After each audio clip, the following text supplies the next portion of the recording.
Repair True Tone without original screen.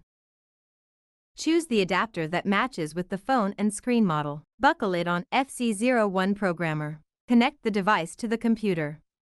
Connect mobile phone to the computer. Click Trust on the mobile phone. Buckle the new screen on the corresponding socket. Open the platform on the computer. After connecting with the device, it will jump to the True Tone repair interface automatically. Click True Tone. After selecting the data, click. Wait for data writing to complete and then install in mobile phone to check. Precautions. To test the True Tone, the receiver FPC needs to be connected and the ambient light code needs to match the original data.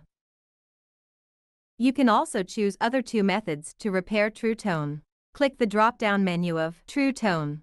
Choose the proper method. Follow the instructions to complete the operation.